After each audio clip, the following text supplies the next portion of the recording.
درېمه مسله عزتمندو زمونږ پښتنو کې دا ډېر عجیبه مسله ده، زیاتې کېږي. شریعت وایي چې قرباني په مالدار واجب ده. صحیح ده؟ قاعده ده د قرباني تعلق څه سره دی؟ مال سره. مال تاسو ته بیان شو چې څومره مال دی، او دا مالداره که زوی دی نو زوی باندې واجب شوه، که دا پلار دی پلار باندې واجب شوه، که دا ښځه د ښځه باندې واجب شوه، که خاوند دی خاوند باندې واجب شو.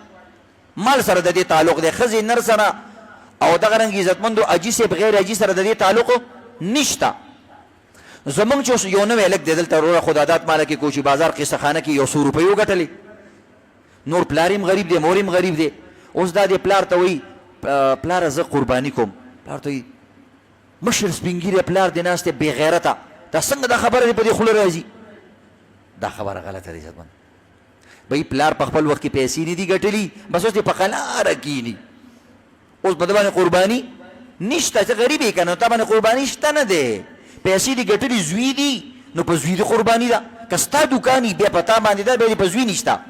عجیبه خبره، ستا دوکان دی او زوی دې سره اوړي راوړي قهوه تورې سکي، بس هغه ته یې وروره بس په ارام کښېنه، دا زما دوکان دی او زما په نوم به قرباني کې. اسانه خبره.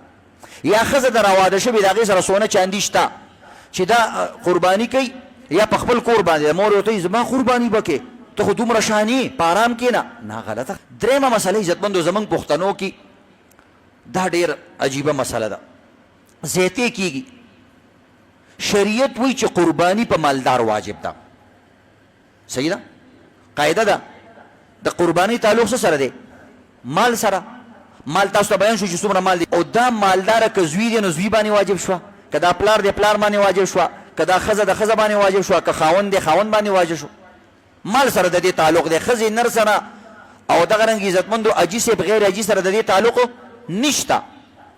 زمونږ چې یو نوی هلک دی دلته وروره خدادات ماله کې کوچي بازار قصه خانه کې 100 روپۍ وګټلې، نور پلار هم غریب دی مور هم غریب دی. اوس دا دې پلار ته وایي پلاره زه قرباني کوم، پلار ته وایي مشر سپین ږیری پلار دی ناست دی بې غیرته، دا څنګه دا خبره دې په دې خوله راځي؟ دا خبره غلطه ده عزتمند. بھئی پلار په خپل وخت کې پیسې نه دي ګټلي، بس اوس دې په قلاره کښېني، اوس په ده باندې قرباني نشته. ته غریب یې که نه تا باندې قرباني شته نه دی، پیسې دې ګټلي زوی دي نو په زوی دې قرباني ده. که ستا دوکان بیا په تا باندې ده بیا دې په زوی نشته.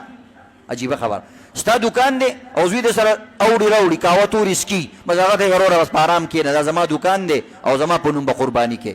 اسانه خبره. یا ښځه در واده شوې د هغې سره سونه چاندي شته چې دا قرباني کوي، یا په خپل کور باندې مور ورته وایي زما قرباني به کې، ته خو دومره شانې په ارام کښېنه. نه غلطه